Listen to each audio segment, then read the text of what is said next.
Welcome to the Weekly Roar, coming live from the Lion's Den, helping new managers become great leaders and awesome bosses. And now, here's your host, Greg Storch. Hey there, everybody. Welcome to the Lion's Den. This is the Weekly Roar. I'm excited to continue my current series on how to raise a leader, and today we're going to talk about a lifelong commitment that a leader must make to continue getting their leaders ready to lead. You're going to find out exactly what that is in just a second.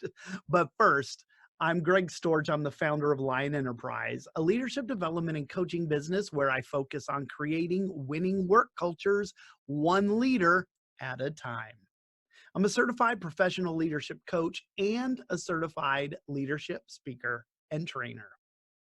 Last week, I spoke about preparing a leader to lead, and I shared a 5-step process for leaders to use when they're preparing their potential leaders to lead. Now, if you weren't able to join us last Wednesday, or if you just want to watch that session over again, all you have to do is head over to my website at lion-enterprise.com, click on the Lion's Pride Library, where you're gonna find video number 101 for last week. Hey, and while you're in the Lion's Pride Library, stick around and check it out. It's a free resource, and it's a great way for you to get more of the roar. Well, it's time to continue this leadership series with today's session called The Art of Leadership Development. Now, before we jump into the topic for today, I just wanted to take a minute here to walk you through where we've gone already and where we're going today. These past few sessions have kind of sounded a lot alike, and I want to make sure you understand how to raise a leader. I spoke about nurturing and then preparing and now developing our potential leaders. These are all steps in the big process of raising new leaders, but they're not all the same things. One of the biggest takeaways is that if you're a leader who's preparing potential leaders to lead, and you've worked on creating a great environment that will allow you to cultivate your potential leaders, if you've nurtured your people to develop and grow and have prepared the best people around you by taking them through that 5-step process I spoke about last week, then you're better than average when it comes to leadership. But if you want to distinguish yourself as a great leader, then you have to take this next step that I'll be talking about today. Very few leaders move on to this part of leadership development because it requires a lifelong commitment to develop their leaders to reach their full potential. It's hard work. The growth and development of people is probably the highest calling in our leadership. I want to share an example of this with you. And yes, it comes from my days in Washington, D.C., working on the IT contract. Most of my examples are either going to come from the military or from here, because those are the two places I spent most of my life in. 24 years in the Navy and almost 8 years in the private IT sector. I mean, I'm not that old. But I try to find examples that aren't always the same because I feel like I've got plenty of them to share with you. Anyway, Tamika Chance, she was in an administrative support role on the contract when I took over as the project manager. She was a retiree from the Air Force, and she was, in my opinion, overqualified for her current role. I asked her for her resume, and as I looked through it, I found she had extensive background in logistics and equipment inventory and management. So I promoted Tamika into the equipment manager's position on the contract, and she stayed there for many, many years. She became certified in IT asset management. Now, this was back in 2011, 2012. So for 8 or 9 years, I've known Tamika. And not only that, I've helped her develop as a leader.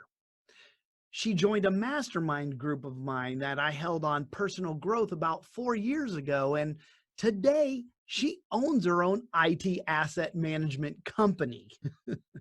She just won her first federal contract as well. Tamika is a great example of this long term commitment we have to make to the best potential leaders around us to help them reach their leadership potential.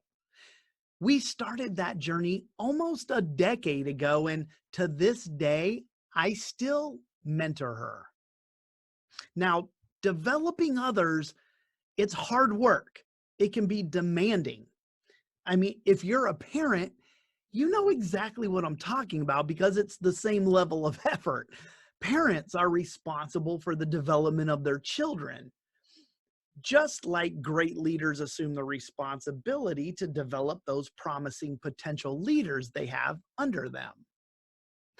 Developing is demanding, more demanding when you compare it to the level of effort and commitment needed with cultivating and preparing potential leaders.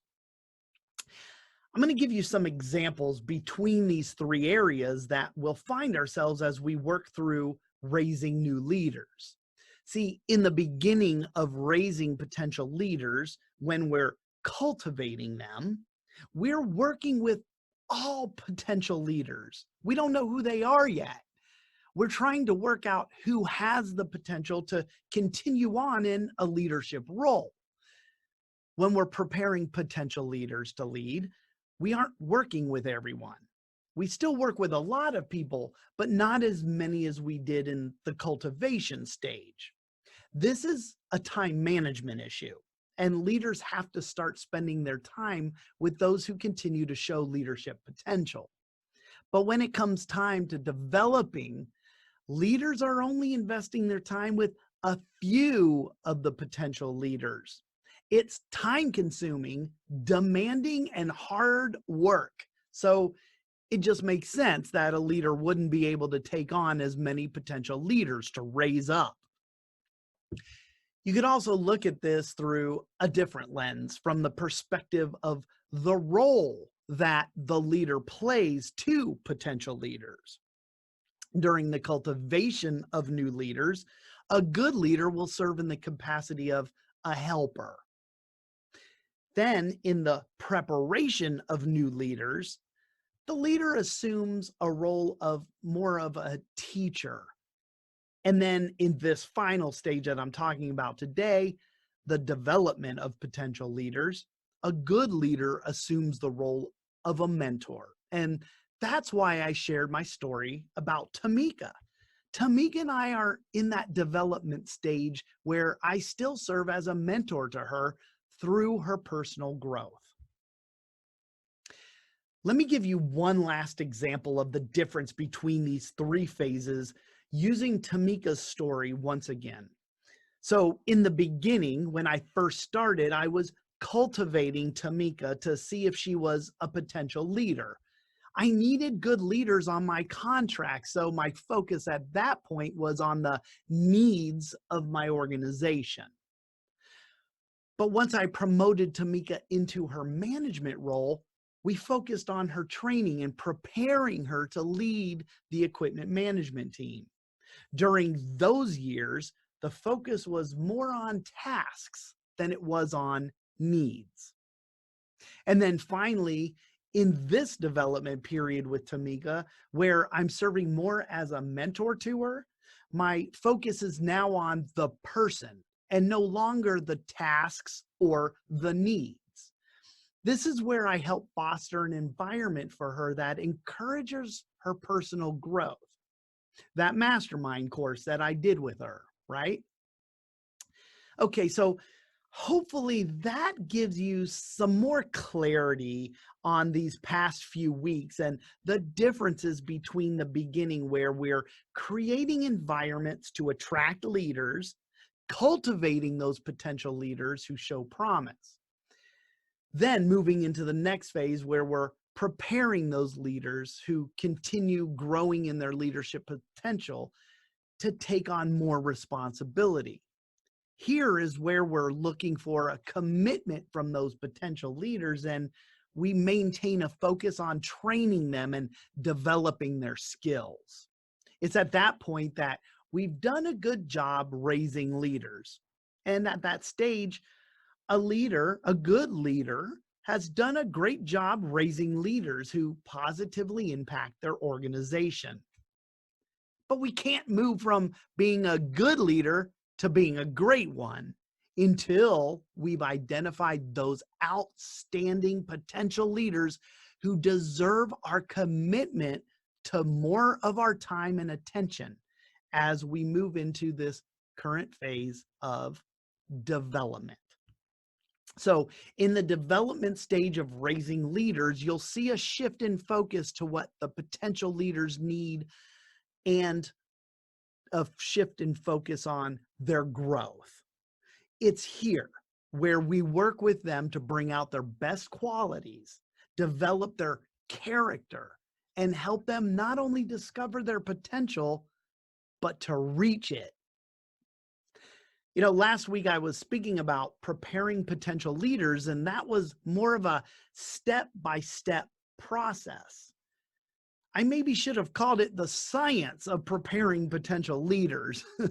But today I'm talking about developing potential leaders, and it isn't a process so much as it is an overall approach to continually visiting and revisiting certain aspects throughout the whole process.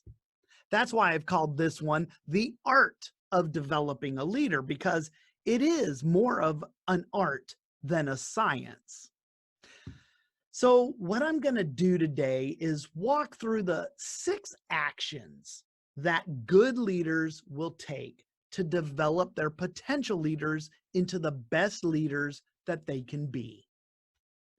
Okay, for those of you who have read the 15 Invaluable Laws of Growth, you'll remember the chapter on consistency. And it said, motivation gets you going, but discipline keeps you growing. Well, you already know how I feel about consistency. So the point about this is that growth starts with motivation. It gets you going, right? So when we're trying to develop our potential leaders, we have to find where they reside on Maslow's hierarchy of needs. Why? Because knowing that will help us identify what motivates them. Okay, so action 1, identify the motivators. Start by finding out what it is the potential leader really wants. By this time, you should have already developed a positive relationship with the potential leader. So you should be able to discern their motivations by either just asking them straight out or making your own observations during conversations. So find out what it is they really want. Then you have to determine whether or not they have the means to actually get whatever it is they want.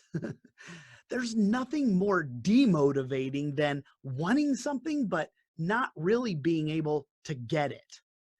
If we're trying to motivate someone, we have to be able to either see the way of achieving what they want or show them the way. That's one of our jobs in developing potential leaders.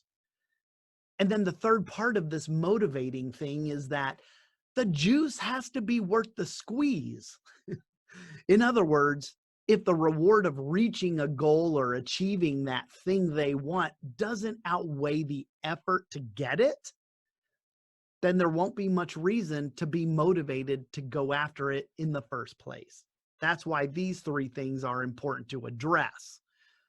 We have to find their motivations, and we do that by learning what they want, helping them get it, and then making sure the juice is worth the squeeze for them. When leaders can address these 3 things, then they can get their potential leaders motivated to start their path of growth. Remember, motivation is what gets them going. All right, so action number 2, open your ears and shut your mouth. Okay, maybe that was 2 actions. But the main thing is that good leaders who are developing their potential leaders must be good listeners. And to do that, they have to keep their ears open and their mouths shut. Good leaders are good listeners. And being a good listener allows you to listen to their ideas and opinions. And when you actually take their ideas and use them, give them credit for it. That instills a sense of contribution and value in the potential leader. And it also encourages their creativity. The trick to this is that leaders have to genuinely seek their advice and listen to their views and opinions actively. And I use the word genuinely here intentionally because you can't pay lip service to this. Potential leaders can see right through that, and it's not going to serve you well if you're actually trying to develop your potential leaders. This is important action to take because if you instill confidence in your potential leaders by listening and sometimes even using the ideas they come up with, then they have the opportunity to start developing and learning about using their judgment. Okay, so action number 3, that's model growth behaviors. It's important for potential leaders to understand the importance of personal growth and the intentional actions that it takes in order to do it. We all know that growth doesn't just happen. One of the best things a leader can do for those they're developing, in addition to, of course, modeling the behavior themselves, is to help them to develop their own growth plans. A plan is absolutely necessary for growth. And once a plan is in place, they need to follow it. The sooner they engage in that process, the better.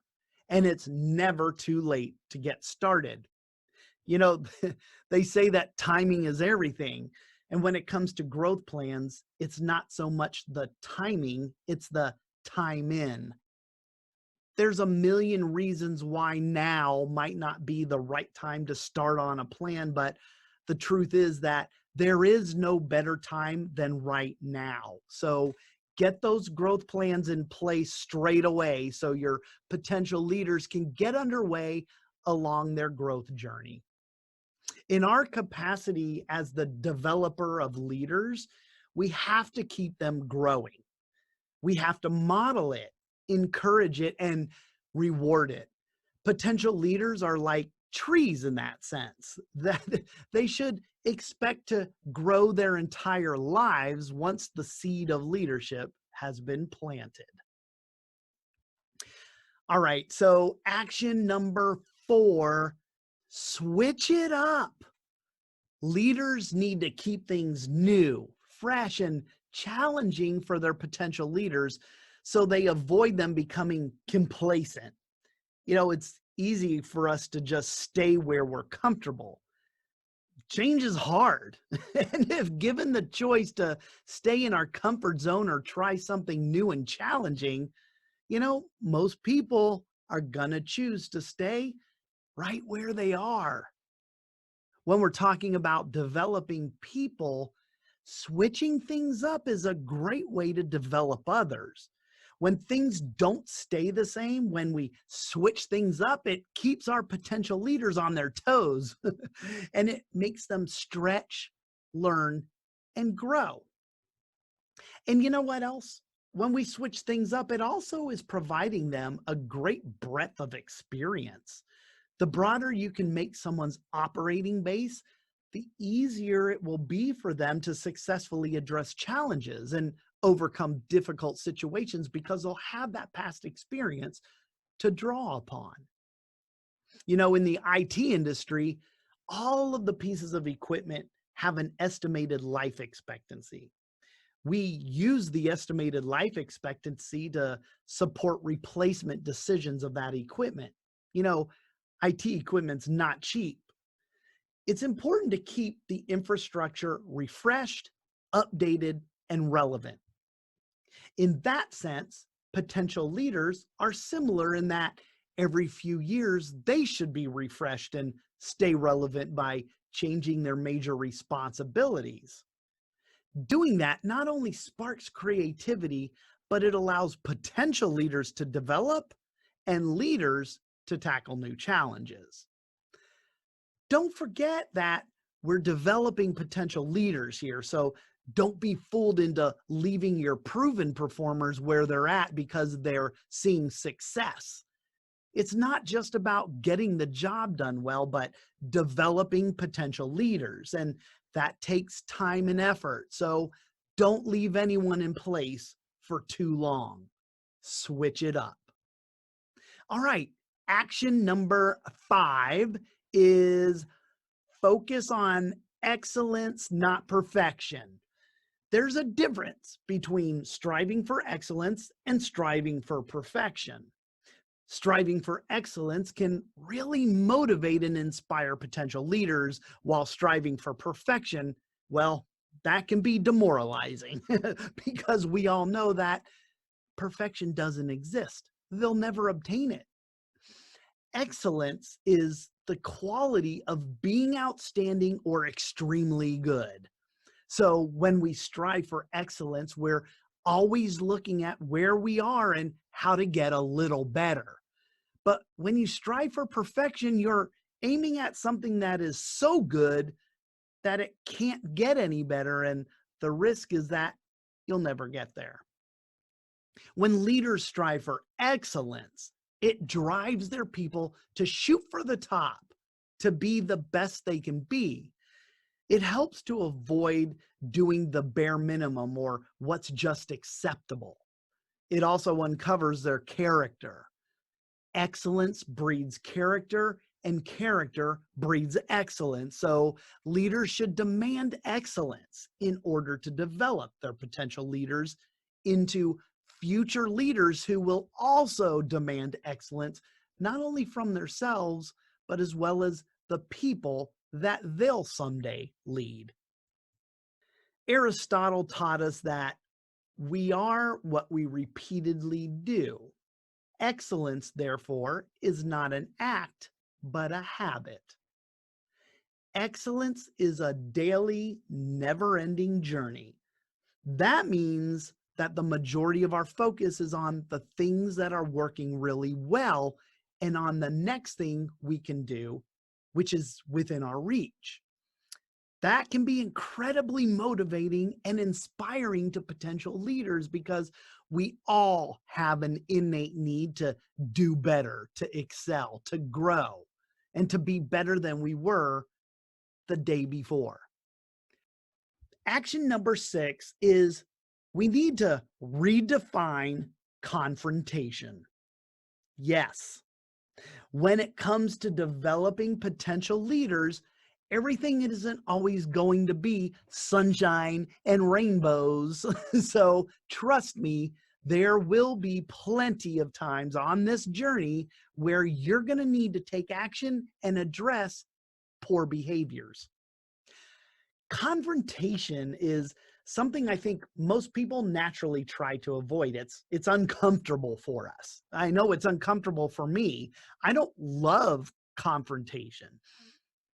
Maybe we're afraid of someone not liking us when we confront them, or maybe we think it might just make things worse. Well, whatever it is, avoiding it just makes things worse. So that's the last thing we want to do when we have to confront negative behavior.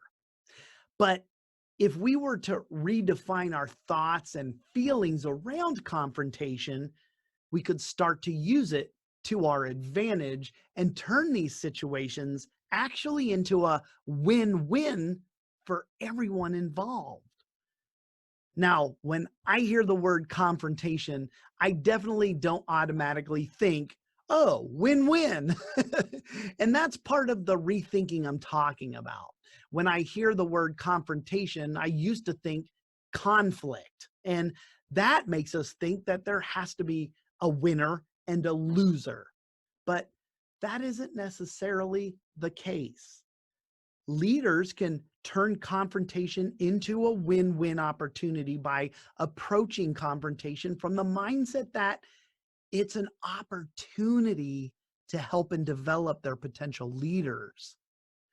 When a leader can abandon their anger and approach confrontation from a place of respect and having others' best interest at heart, they place themselves in the best position to help and develop their potential leaders. Some of the ways that might help you make this switch is to make sure you address things right away. Do it ASAP. The longer we wait, the less likely it becomes that we'll take the action that's needed. Address the wrong action, not the person who committed it. Leaders have to focus on the action and confront the action, not the person. Good leaders are going to address the behavior while they still support the person. Begin with a good assumption. Give people the benefit of the doubt. Approach things from the perspective that the person had the right intentions or motives whenever that's possible to do. Address the specifics. You want to avoid general assumptions so you can address specifically identified deficiencies. Now, give the potential leader a game plan to address fixing that deficiency or those deficiencies. Foster the mindset that we want to help others succeed, not fail. If you can help them fix the problem, then everybody wins. There's your win-win. Always serve up a positive sandwich. Have you heard that before? I learned it a long time ago on how you conduct positive counseling sessions. You open the session with something positive about their behaviors or their performance or themselves, and then you address the deficiency, and then you close the session with another positive. When leaders do that, it affirms and encourages that person as a person and a friend. Do these things and you can work within the space of positive confrontation. Being able to do that shows people that you actually care about them. As leaders, we have to take these opportunities to build up our potential leaders and identify their problems so they have the opportunity to learn and grow. Weren't you given those chances? Okay, so those are the 6 actions you can take to develop your potential leaders into the best leaders that they can be. Here they are again. 1, identify their motivators. 2, open your ears and shut your mouth. 3, model your growth behaviors. Help them develop their own growth plans. Number 4, switch things up. Remember, you gotta keep it fresh. So change their primary responsibilities every few years. 5, focus on excellence, not perfection. Perfection doesn't exist. And the last one, number 6, redefine confrontation. Okay, before we wrap up today's session, just one more thought about the development of potential leaders. If you want to be a good developer of potential leaders, you're going to have to be confident and comfortable and secure with who you are as a person and a leader. Why do you think I'm saying that? Because if we're helping others to reach their potential, that could mean that they might just pass us by and rise to levels that we're not at. It takes a really secure person to accept that as a possibility, because if you can't do that, then you might find yourself competing with your people instead of developing with them. And if you're a competitor, you're not helping them to learn and grow and reach their full potential. You're going to have a tendency to hold them back and leave them behind. When all is said and done, the effort we invest in the development of others is what stands as our testament to our lasting impact in this world. Buildings will fall and monuments will crumble, but what we do for others, how we developed them to reach their full potential, is what will remain. That's why the art of developing potential leaders is such an important lifelong commitment that great leaders understand and accept. Okay, everyone, there you have it. The 6th episode in my new series, How to Raise a Leader. Next week, I'm going to talk about how great leaders can realize a return on their investment of developing leaders. When a leader is able to take their developed leaders and do this with them, it will be the one task that will yield the highest return. If you want to hear more about what that is, then just come back to Lion's Den and tune into the Weekly Roar next Wednesday at 11 a.m. Eastern Time. All right, everybody. Thanks again for joining me today for the Weekly Roar. I appreciate your support and I appreciate you. Until we meet again next Wednesday, remember, be powerful, but stay poised, just like a lion. Bye, everybody. Thanks for watching the Weekly Roar live event at lionenterprise.com. If you enjoyed this video, please tell others to join us each week here in the Lion's Den. Thanks again, and see you next week.